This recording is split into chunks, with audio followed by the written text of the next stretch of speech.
everyone, welcome to Homeschool. So we have seen the pteridophytes in our last video, that is we have seen the general characteristics of it as well as the reproduction part. So today we will take up the life cycle of the pteridophytes. So this life cycle, it mainly includes how exactly a plant body is being formed by its spores. We have already seen that there are certain sporangia-like structures which are being subtended in the leaf-like sporophylls, and in that sporangias we have spores, and from the spore we had already seen that a prothallus will emerge, that is a multicellular gametophyte-like structure which is quite primitive, so that will originate and that was called as the prothallus. So in the life cycle, we will start it from the spore stage itself, so that it is quite easy to understand how exactly a main plant body is being formed. And the main plant body in case of the pteridophytes, it is the sporophyte, isn't it? So we have gametophytic stage also, we have sporophytic stage also.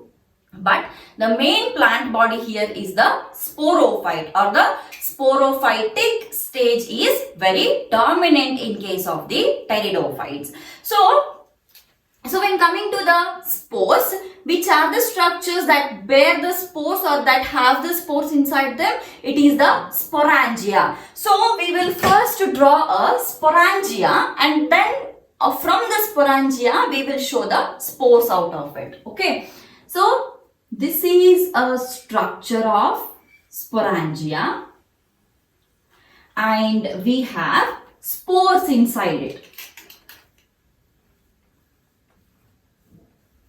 So these are the spores inside the sporangia. So let's imagine few spores have come out.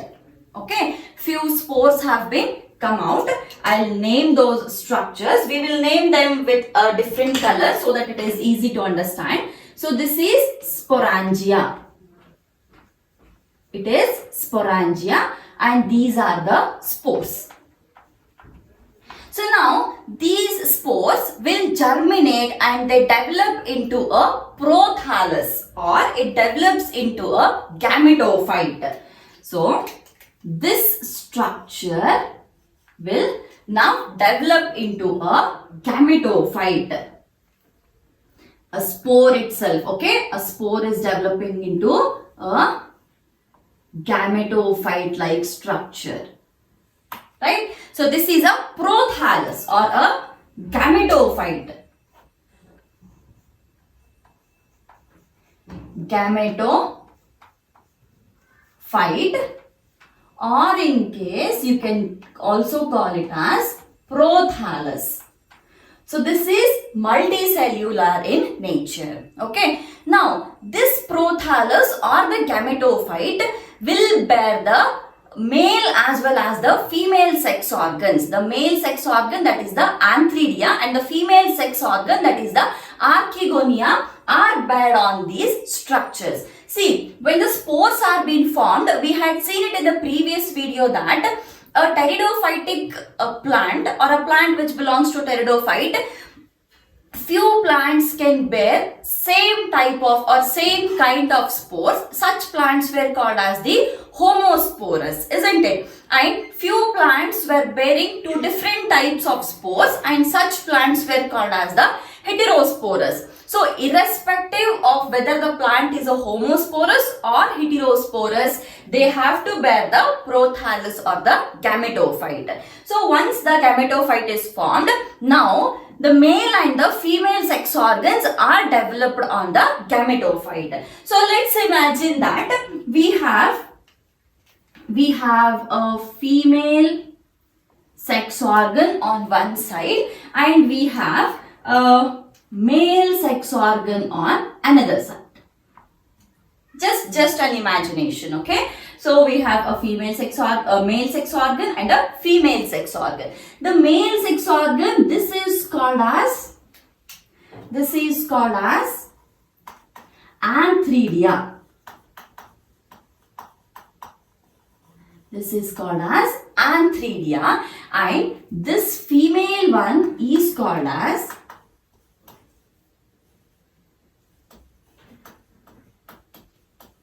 Archegonia. Archegonia. Okay. So, Antheridia and Archegonia. So, here Antheridia is a male sex organ which produces the male gamete, that is the anthrazoids.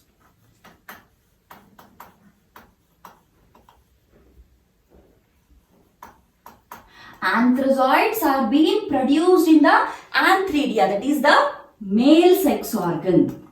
Alright, and in case of female sex organ, here the female gamete is produced, so we'll take it as a egg here.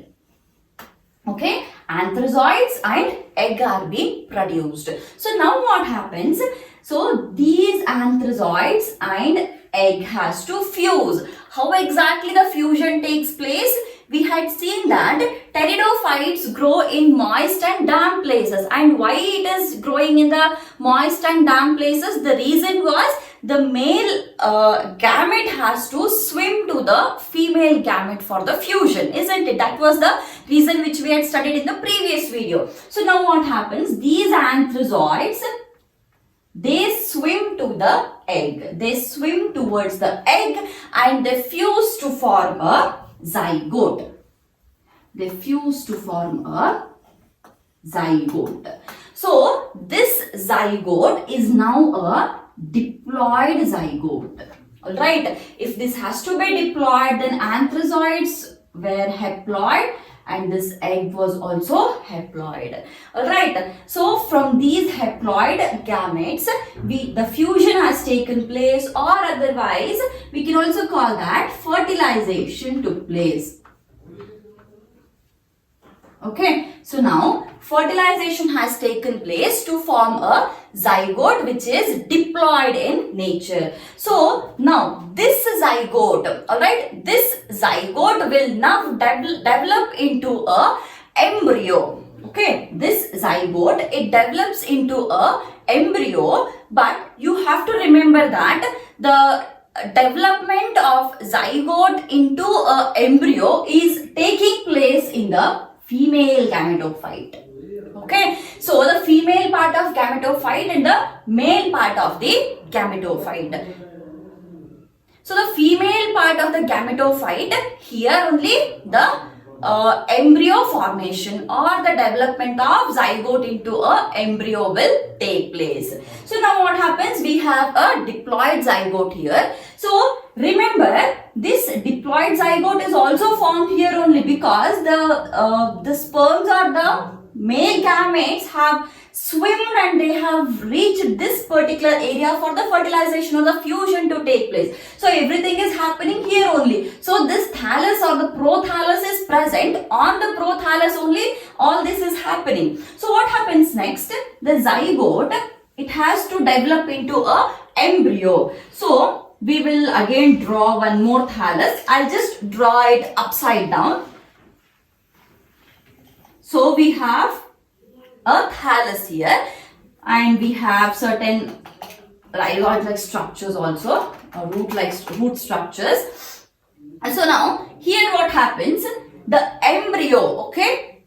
So let's imagine we have a female part here and we have male part here. So in the female part, so all the processes which are happening, all the process of the fertilization are happening here in the female part of the gametophyte, and even the development of zygote into a embryo. Okay, zygote into a embryo is also happening in the female gametophyte part only. So when the embryo is being formed, alright, when the embryo is being formed, this embryo, let's imagine we had an embryonic part here. So now this embryo has developed into a sporophyte. Okay, so this embryo has developed into a sporophyte and hence we can name it as the embryonic sporophyte. We can name it as embryonic sporophyte. Sporophyte. sporophyte. So this part, okay, this part is called as embryonic sporophyte, and this is the gametophytic part. So this embryonic sporophytic or sporophyte will now develop into a main plant body. We had studied it in the previous video, isn't it? That the main plant body here in the pteridophytes is the sporophyte, or the sporophytic stage is dominant as compared to the gametophyte. So next what happens? The next is this sporophyte will now develop. So here, so the structure which I am drawing here, so this is like a thallus part or a prothallus or a gametophytic part. So now on this gametophytic part we have this sporophyte getting developed. So this is the sporophytic part. So since it is a pteridophyte, we will just draw some conifer like leaves here. Okay, so this is the sporophytic part or the main plant body which is developed. And we have also seen that the leaves may be of two types. It might be a small type of leaves or the big sized leaves. So one more type also we had seen, that sporophylls. So sporophylls, so these are the leaves or these are the structures which bear the sporangia, and those sporangia are subtended in the leaf-like structures called as the sporophylls, isn't it? So I repeat the definition again. So the sporangia which are subtended in the leaf-like structures, alright? The sporangias are subtended in the leaf-like structures called as the sporophylls. So let's imagine a few leaves are the sporophyll-like structures here, and so these leaves are bearing the sporangia. Let's draw a few sporangia here. So this is a sporangia. This is a sporangia, and we have the main plant body. So from the main plant body we have the sporangia, or these are the sporangias. Okay, these are the sporangia. This structure we will take it as a sporophyll. This structure we will take it as a sporophyll. On the sporophyll, the sporangia are subtended. I had drawn a structure, isn't it? A leaf on which the sporangias were subtended. So this is the structure. So from this, a single sporangia is being drawn here. Alright. So these sporangia, when the sporangia has been formed here, inside the sporangia, how are the spores developed? The spores are being developed by the meiosis. So if they have developed by the meiosis, then definitely the spores should be haploid in nature, isn't it? So from the spore formation till the zygote is being formed, the whole stages or all the processes, it is the haploid here. Alright, that is the spores are haploid, this gametophyte formation as well as these gametes, that is the male gamete and the female gametes, these are haploid in nature. Once the zygote has been formed, so this zygote is diploid in nature. From the zygote, after that, the embryonic sporophyte, the main plant body as well as the sporangia, everything is again diploid in nature. But in the sporangia, the spores which are formed, that is again haploid. The formation of the spores itself is taking place by the meiosis. So since it is taking place by the meiosis, definitely it should be haploid in nature. Okay. So half of the life cycle or a part of the life cycle in the pteridophytes will be haploid and the remaining will be diploid in nature. Alright. So this is the life cycle of the pteridophytes. So next we will see certain classes, or what is the classification of the pteridophytes. The first class is the Syllopsida. Syllopsida. So this is the first class in the Pteridophytes. So these are basically the rootless sporophytes. Again here we know that the sporophyte is a dominant phase here, isn't it? So the main plant body itself is the sporophyte, which is being differentiated into the root, leaves and the other parts of the plant. So this main plant body, that this main sporophyte plant body is usually rootless here. So we won't be able to see the roots here, and they have oldest vascular, or they have the oldest vascular system, hence we can call them as the oldest vascular plant. So we'll write down what are the characteristics of the Syllopsida. The first one is, these are rootless plants or rootless sporophytes. These are rootless sporophytes. It means that we had seen the gametophytic thallus or the prothallus, isn't it? So that gametophytic thallus had some short outgrowths there. So those will act as the roots. So the rootless sporophytes is the distinguishing characteristic of the class Syllopsida. And then these have, or I can say that these are oldest vascular plants. Okay, the example for the Syllopsida is the Sylotum. Sylotum is the example for the Syllopsida. Alright, next one. See, the first one here is the rootless sporophytes and the oldest vascular plants. These are the oldest vascular plants, means what is the vascular system? The system of the xylem and the phloem is called as the vascular system. So they have the oldest vascular system, hence they have been called as the oldest vascular plants actually. Okay, and the example for that is the Sylotum. The next one is the Lycopsida.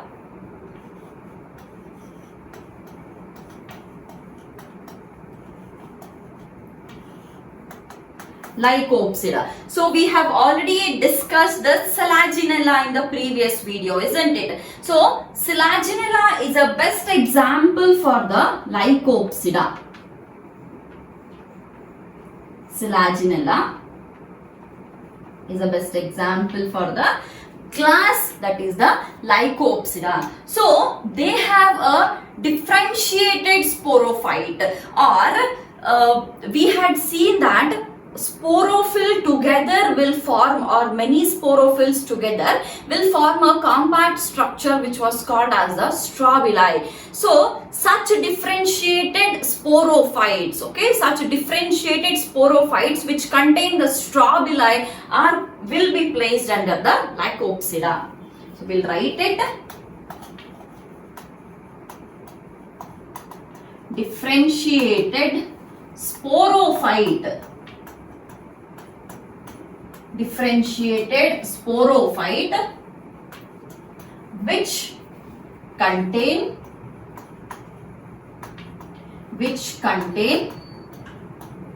strobili.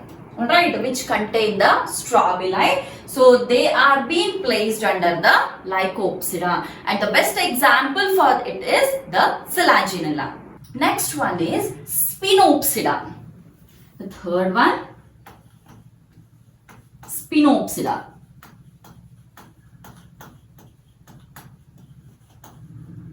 So Spinopsida, the example for the Spinopsida is the Equisetum. It is Equisetum.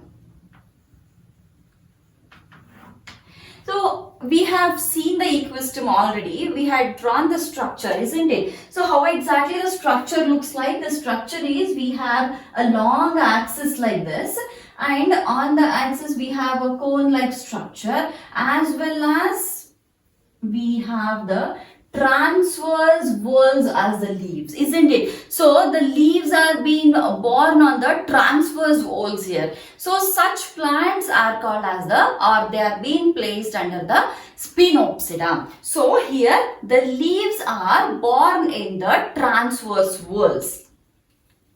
Leaves are leaves are borne in the transverse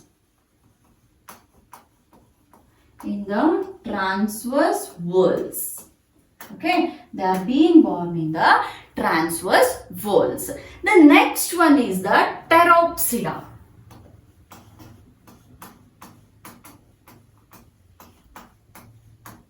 Pteropsida is the next class. So these are quite evolved plants, or these are the advanced plants in the group of, or in the Pteridophyta itself. They are the advanced plants. We have four classes here, we have four groups here. Among all the four groups, among all the Pteridophytes, these Pteropsida are quite highly evolved plants. These are highly evolved plants. These are highly evolved plants, and an example for this is the adiantum. Example is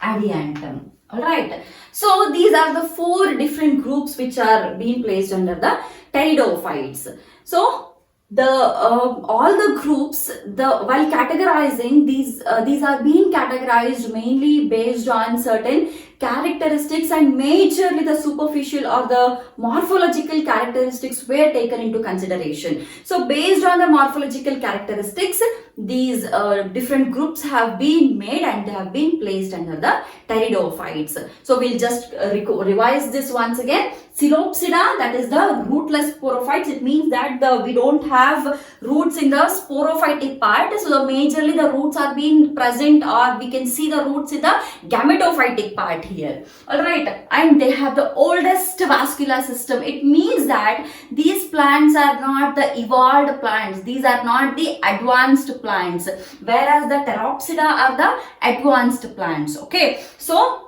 the oldest vascular system is present in the Spinopsida. Pteridophytes are the one which have the first vascular system, isn't it? Before the Pteridophytes, the Bryophytes or the algae, it doesn't have the vascular system. Hence, we didn't call them as a true plants. It is the Pteridophyte which is called as a true plants. It means that the vascular system started from the Pteridophytes. Among them, the oldest vascular system can be seen in the group of the Syllopsida. Alright, so they have oldest vascular plants, and the example is the Sylotum. Then Lycopsida. So Lycopsida here, the differentiated sporophyte which contains the strobili. Alright, we had seen what is strobili, we had seen what is cone, what is sporophyll. Everything is completed in the previous video. So a differentiated sporophyte which contains the strobili are called as the Lycopsida, and the example for that is the selaginella. Then Spinopsida. So here Spinopsida leaves are being born in the transverse whorls, that is called as the Spinopsida. An example for that is equistem. Alright, then the Pteropsida. Pteropsida are the highly evolved plants, and the example for the Pteropsida is the adiantum. What do we call it as, what is the actual evolution which has happened there? The evolution which has taken place in the Pteropsida is the development of the vascular system. Alright, the development of the vascular system itself, we call it as highly evolved plants. Fine. So these are the different groups which come under the Pteridophytes. So next we will see certain economic importance, or how exactly the Pteridophytes are commercially utilized or exploited, or what is the importance of the Pteridophytes. Pteridophytes are one of the important horticultural plants or ornamental plants. So that is because these plants have the capacity to resist the wilting actually. So since they don't wilt so easily, wilting is nothing but the curling of the leaves as well as the spoiling of the leaves. So since they can resist the wilting and they can survive for a longer duration, and most of them are quite short also, isn't it? So since they are quite short, they are being widely used as the ornamental plants or the horticultural plants. Okay, so the first economic importance is they are being used in the horticulture. They are used in horticulture.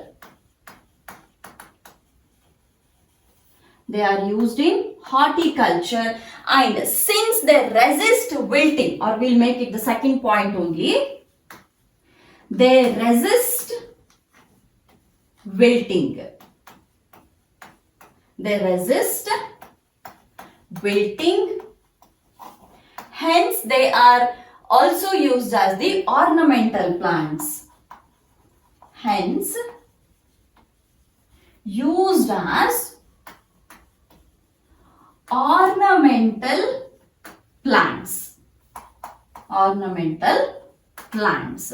So, as well, one more reason why they have been used as ornamental plants is because they are quite short also. Have you ever seen any ornamental plant which is very large one or something? No, right? Ornamental plants, most of them, they are being grown in the pots only, and if they are being grown in the plants, they should be quite short. Hence, the pteridophytes have been preferred as the ornamental plants.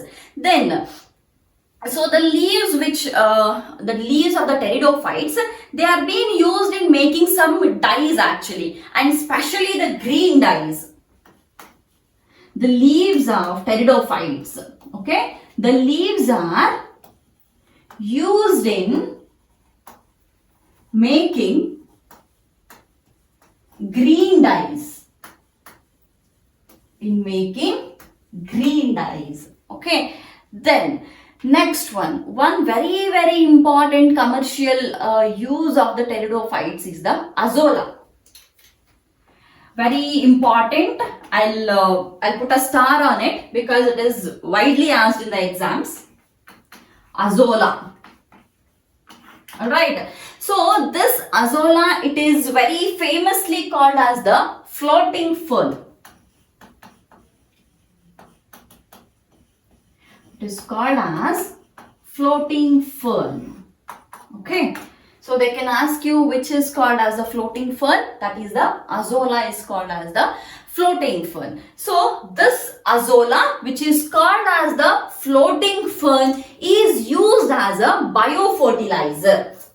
It is used as biofertilizer. It is used as biofertilizer. Very important. You have to remember azolla is used as a biofertilizer and it is a floating fern. Okay, we have seen what is a fern, isn't it? In the first class, in the first video of the pteridophytes, we have seen what is a fern. Then many of the pteridophytes are also being used as the medicines actually. So which are those which are being used as the medicines? So fifth one is medicinal uses. So among those, the first one is the lycopodium.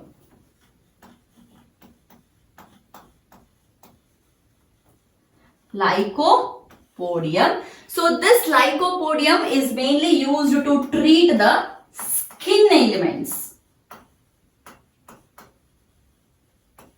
It is used to treat the skin ailments. Next one is equisetum.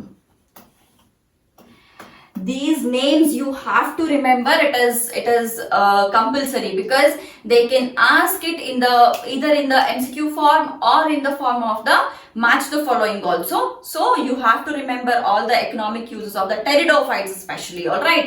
Then equisetum. So this has diuretic uses.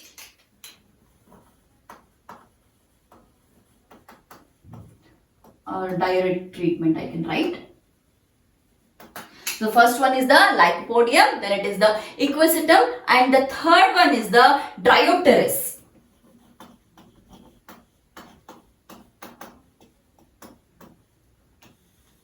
Third one is the Diopteris, which is usually used as a anti-helminthic drug. Anti-helminthic drug. Okay, so these are few examples which I have quoted. There are many other plants which belong to the pteridophytes which are being used as the medicines or which are being involved in making of some drugs. All right, but only few I have been written here. And then other uses is selaginella we have seen, isn't it? So selaginella is mainly used as a soil conservator. See, what happens actually, so they have these selaginella plants and all, they are quite short, they are not that big or something, isn't it? So what happens, these usually have the capacity to bind the soil. Okay, they can bind the soil easily. Since they are able to bind the soil, they can conserve, they can protect the soil erosion. The upper layer of the soil being getting eroded, that can be protected by this its soil binding capacity. Okay, so since it has soil binding capacity, it can be used as a soil conservator. So selaginella, it is used as soil conservator. It is used as soil conservator. That is due to its soil binding capacity. Soil binding capacity. Okay, because of its soil binding capacity, it is being used as the soil conservator. Then another one is the Marsilia. Marsilia is also a plant which belong to the pteridophytes. So this Marsilia, it is being consumed as a food by many tribals. All right. So this is a very rich source of starch actually, or a very rich source of carbohydrate. Hence, this Marsilia is used as a food supplement. It is a source of food. Source of food by tribals. Because it is a rich source of starch. Because it is a rich source of starch. So these are few important, okay, these are few important uses of the pteridophytes. So firstly, in the horticulture, and since it has the wilting resisting capacity, it is also used as the ornamental plants. Then the leaves of the pteridophytes are used in making green dyes. Okay. Then azolla, very important. It is called as a floating fern, and that is being used as a biofertilizer. Then in the medicine industry, there are many pteridophyte members which are being used, but I have named very important and very few of them. So Lycopodium, skin ailments, Equisetum to treat the diuretic treatment, and then Dryopteris, that is been used as an anti-helminthic drug. Then Selaginella, so it has a very good soil binding capacity, and since it can bind the soil, it can prevent the soil erosion, it can protect the soil from getting eroded. Hence, it is used as a soil conservator. Then Marsilia is majorly used as source of the food by many tribals. That is because it is a rich source of the starch. Okay. So this completes the pteridophytes. So we have completed algae, bryophytes and the pteridophytes. So in the next video, we will come up with the gymnosperms. Okay, so gymnosperms and angiosperms we are left with. So next video we will make up with the gymnosperms. Okay, so you have to revise all these points. Actually, they are very important from the exam point of view. So watch the videos very carefully and please make a proper notes of everything. Fine. Okay, so subscribe the channel and share the video. We'll meet in the next class.